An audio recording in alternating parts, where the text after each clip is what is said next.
ও ভাই, এত ভালো রাস্তা থেকে এটা কোথায় নেমে গেলাম? বাপরে, এত সুন্দর হাইওয়ে ছিল, বাট ফট করে পুরো ভাঙা রাস্তা চলে এসছে। যখনই রোডটাকে একটু ভালো বলার চেষ্টা করি তখনকার দেখি যে রোডের এই অবস্থা। পেলিং কি এদিকেই নাকি অন্য দিকে কিছুই তো বুঝতে পারছি না, কোনো তো সাইনবোর্ডও দেখছি না। আই থিঙ্ক এদিকেই হবে, কারণ একটা সাইনবোর্ড পিছনে দেখলাম, তো যেটার মধ্যে এদিকেরই তো সাইন ছিল, হালকা হালকা আর কি বোঝা যাচ্ছিলো। ওটা রং টং একদম উঠে গেছে। কালকেই গাড়িটা ওয়াশ করা হয়েছে, অ্যান্ড চেন টেন সব কিছু লিউপ করা হয়েছে, অ্যান্ড আজকে এরকম একটা রাইড। তো বাহ, সামনে আই থিঙ্ক টানেল আছে, টানেল হয়ে যদি যেতে হয় তাহলে তো নর্থ সিকিমের আমার ইচ্ছাটা পূরণ হয়ে যাবে। কারণ নর্থ সিকিমেও এরকম একটা লং টানেল ছিল, এরকম বলবো না, এটা তো এখনও দেখিনি কীরকম টানেল। তো একটা লং টানেল ছিল তোমার নর্থ সিকিমে, তো ওটার প্ল্যান ছিল আর কি ভিডিও করার। তো ওখানে অ্যাকচুয়ালি গোপ্রো অ্যালাউ নেই, যার কারণে আমি ভিডিও করতে পারিনি, অ্যান্ড মোবাইল দিয়ে করার চেষ্টা করেছিলাম, বাট মোবাইল থেকে ওরকম একটা ভালো আসেনি। তো এটা যদি একটু বড় টানেল হয় তাহলে তো খুবই ভালো হবে। এখন যাই গিয়ে দেখি এটা কি কত বড়, নাকি বড় হলে তো এনজয়টা ভালোই হবে। মনে তো হচ্ছে ছোট বড় হবে না। কটা টানাল, একটা না দুটো? না, টানাল আমাদের জন্য না, আমাদের রোড দিয়ে যেতে হবে। এগুলো আই থিঙ্ক বন্ধ হয়ে গেছে বা অন্য কোনো কিছু হবে। এটাই রোড আই থিঙ্ক, হ্যাঁ এটাই রোড হবে।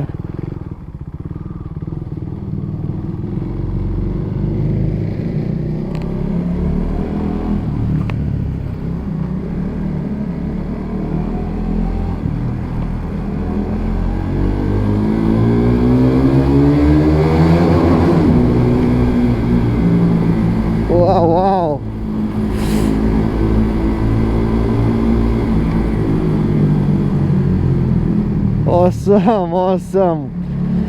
Awesome টানেলটা অত একটা লং না, আর কি একটু ভাঙা আছে ভিতরে, আর স্টেটও না, যার কারণে একটু প্রবলেম হলো। প্রবলেমের কিছুই না, জাস্ট ওরকম একটা সাউন্ড করে টানতে পারলাম না গাড়িটা। তো টানেলটা যদি স্ট্রেট হতো অ্যান্ড রোডটা যদি ভালো হতো, আর একটু যদি লং হতো, তাহলে আসতো মেন মজা। এনিওয়েজ, টানেল তো ক্রস করেছি, এটার একটা আলাদা ফিল। অ্যান্ড সাইড মিররগুলো পুরো আওয়াজ করছে, সাইড মিররগুলো এগুলোকে সব টাইট করাতে হতো, ভুলেই গেছিলাম কালকে, তাড়াহুড়োর মধ্যে সব কাজ করেছি। তারপর আবার রিলস শ্যুট করতে গেছিলাম, কয়েকটা রিলস, তো যার কারণে অত একটা টাইম পাইনি কালকে, তো এসব করা হয়নি। এদিকের পাহাড়গুলো একদমই আলাদা, অনেকটা তোমার নর্থ সিকিম রাইডে যে গেছিলাম, তো ওদিকের ভিডিওগুলো দেখেছি, অনেকটা ওরকম টাইপের, একদম খাড়া খাড়া পাহাড়। এখানে রোডের কোনো আর কি ভরসা নেই, কখন কি রোড চলে আসে এখানে, মানে আর কি যেটা দেখলাম হাইওয়ে থেকে ডাইরেক্ট ভাঙ্গা রাস্তা, নিচু রাস্তা, মানে এই রাস্তা আর কিছুই বুঝতে পারছি না, কখন কি রোড আসে বোঝা মুশকিল। এক এক সময় এক এক রকম রূপ দেখছি। এখনই তোমরা দেখলে পিছনের অবস্থাটা, আর এখনই দেখো ফুল হাইওয়ে। মানে রাস্তার কিছু ভাবনা চিন্তা করা যাবে না যে কখন কি পজিশন পড়বে রাস্তার, জাস্ট দেখে চালাতে হবে এই রাস্তাতে। এখন যেটা আর কি বুঝলাম যে সাবধানে দেখে চালাতে হবে। অ্যান্ড এখানের যে ভিউটা আছে, অসম ভিউ আছে পাহাড়ের আর কি। ভাই এখান থেকে কি ভিউ আসছে, মায়েরি অসম ভিউ আসছে, বাট কুয়াশার জন্য অতটা ক্লিয়ার দেখা যাচ্ছে না এখান থেকে। বন্ধু, এই গাড়ি অফরোডিং এর গাড়ি না, এটা অফরোডিং এর না তো, এটা নিয়ে থুড়ে না হয় এইসব রাস্তায়। আমারটা তাও চলে যায়, হিট তো হবেই। আমারটা চলে যাবে, এটা চলবে না। আমারটা চলে যাবে, এটা চলবে না তো, এটা প্লেনের জন্যই ঠিক আছে। এই জায়গাটা ভালো ভালো লাগছে। লং ড্রাইভে আর যাবো না, সিঙ্গেল হলে এত চাপ করতে হবে, ডাবল এসি আরো আশা করি আর অত একটা লাগবে না। আরে এত জোরে লাগছে, আমি নিজে অবধি আওয়াজ শুনতে পারলাম। Welcome to Pelling. তো ফাইনালি পেলিং এ চলে আসলাম, অ্যান্ড এখন যাবো সেই গ্লাস ব্রিজে, যেটার জন্য আজকে আমাদের আসা।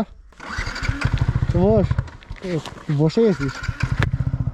তো গাইস ফাইনালি পৌঁছে গেলাম সেই গ্লাস ব্রিজে, অ্যান্ড এই সেই মন্দির, বুদ্ধ মন্দির, অ্যান্ড এই সেই গ্লাস ব্রিজ যেটার অপেক্ষায় ছিলাম, অ্যান্ড তোমরাও ছিলে এই গ্লাস ব্রিজের অপেক্ষায় এটা দেখার জন্য।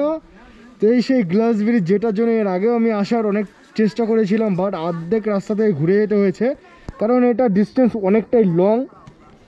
আমরা বাড়ি থেকে 4:30 পৌনে 5টার দিকে বের হয়েছি, আর এখন বাজে কটা তোমাদের একবার দেখে দিচ্ছি, 11:30 বাজে। তো এখন ঢুকলাম এখানে আমরা।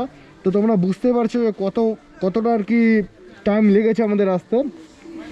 তো এই সেই গ্লাস ব্রিজ যেটা এতদিন ফটোতে দেখতাম অ্যান্ড আজকে লাইভ, তো এটার এক্সপিরিয়েন্সটা কিন্তু একদমই আলাদা, টোটালি এক্সপিরিয়েন্সটা আলাদা, ঠিক আছে। এটার উপরে একটু একটু তো ভয় লাগছে, বাট ভয় লাগবে স্বাভাবিক ব্যাপার, বাট এটা ভাঙবে না, কারণ এটা অনেক মোটা গ্লাস দিয়ে তৈরি। এটা তো মোটা টাইপের জিনিস দিয়ে বানানো, সহজে ভাঙবে না। এটার হাইটটা যদি আমি একবার বলি, নিচে দেখে জানি না জাজ করতে পারছো কি না, কমসে কম 3-4 তলা, মানে একটা বিল্ডিং 3-4 তলা বিল্ডিংয়ের মতো একটা হাইট হবে। তো প্রচুর হাইট, নিচে দেখে তো ভয় তো লাগছেই, বাট অনেক বাচ্চারাও আসছে এখানে, খেলাধুলো করছে, দেখতেই পারছো। তো খুবই সুন্দর জায়গা, মানে যতটা আর কি এক্সপেক্ট করেছি তার থেকে বেশি এনজয় হচ্ছে এখানে এসে। শিলিগুড়ি থেকে সেরকম একটা দূরও না ডিস্টেন্সটা, তার মধ্যে এত সুন্দর একটা জায়গা। তো চলো আগে তোমাদের গিয়ে দেখাচ্ছি আগে কি আছে না আছে। ফটোশ্যুট তুলছে, করো করো। দেখতেই পাচ্ছ বাচ্চাগুলো এনজয় করছে, এনজয় করবে এখানে। অ্যাকচুয়ালি এই জায়গাটার মজাটাই আল্লাহ। আর এখান থেকে ভিউটা চেক করো, অসম আসছে। এখানে কাঞ্চনজঙ্ঘা দেখা যাচ্ছিলো কিছুক্ষণ আগে, বাট এখন দেখা যাচ্ছে না। বাপরে, এখান থেকে তো হাইটটা আরও বেশি। তোমরা একবার নিচে গাড়িগুলো দেখে হাইটটা আর কি জাজ করে নাও। ওই যে নিচে আমাদের বাইকগুলো ওখানে রাখা আছে, 2টো বাইক, অ্যান্ড এটার হাইটটা কিন্তু খুবই বেশি। আমি খালি ওটাই জাস্ট ভাবছি এটা